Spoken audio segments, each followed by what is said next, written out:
quando há decisão favorável para o contribuinte, em que nós vamos fazer o processo, por exemplo, de busca desses valores que foram cobrados indevidamente a maior, surge um fenômeno chamado recuperação tributária, recuperação do indébito. E se nós estivermos falando de uma empresa de um porte um pouco maior, nós estamos falando de valores razoáveis e relevantes.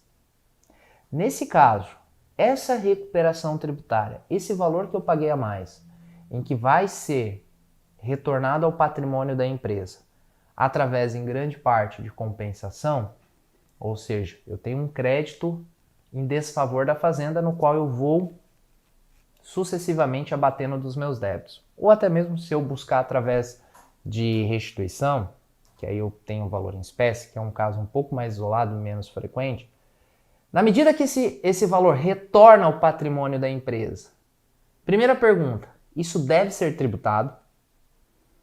Isso deve ser tributado pelo imposto de renda, pela contribuição social? Isso deve ser tributado pelo PIS ou pela COFINS?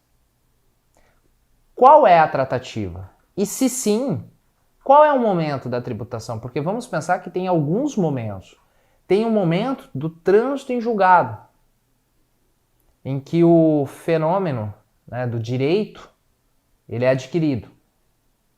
Mas, se eu pensar que grande parte das decisões em matéria tributária elas são manejadas, ou seja, o instrumento processual é através de mandado de segurança, que é uma ação que ela requer menos elementos probatórios, e ela tem um risco menor, porque o cliente não está submetido, por exemplo, a caso, eventualmente, esse tema seja desfavorável às custas relacionadas à sucumbência, grande parte, eu estou falando aqui de um processo em que eu não tenho necessariamente, lá no momento do trânsito julgado, qual que é o valor envolvido. Eu tenho uma expectativa quando você ingressa com a ação do valor para fins de recolhimento de custas, mas vamos pensar que esse processo demorou 5, 10, 15, 20 anos para transitar em julgado.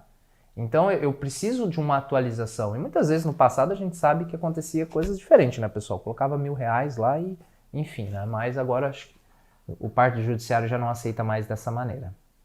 Então eu estou falando de uma decisão que quando há o trânsito em julgado, ou seja, o término dessa passagem pelo judiciário em todas as instâncias, eu não tenho um valor determinado. Eu não tenho um valor em que eu consigo mensurar o quanto eu estou falando.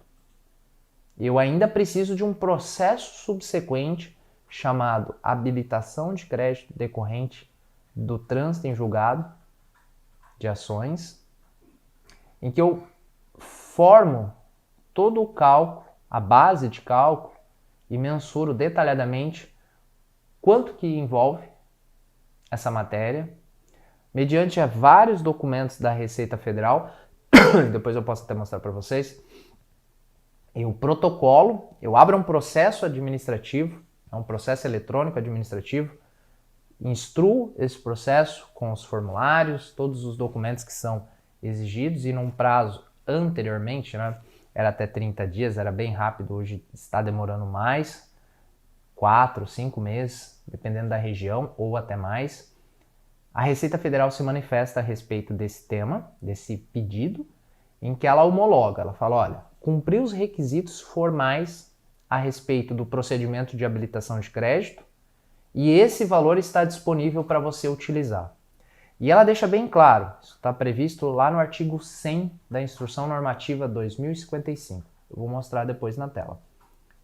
Que ela não está validando ou homologando o cálculo. Ela fala, olha, não olhei, não é nesse momento. Estou validando o procedimento. Você cumpriu com os requisitos que está lá previsto no artigo 100 da Instrução Normativa, no qual você inseriu todos os documentos necessários relacionados à decisão, aos representantes da empresa, contrato social, memórias de cálculo e assim sucessivamente. Tá? Isso pode, eventualmente, ela cobrar num processo fiscalizatório, que não tem nada a ver com esse, se esse cálculo bate ou não. Ok?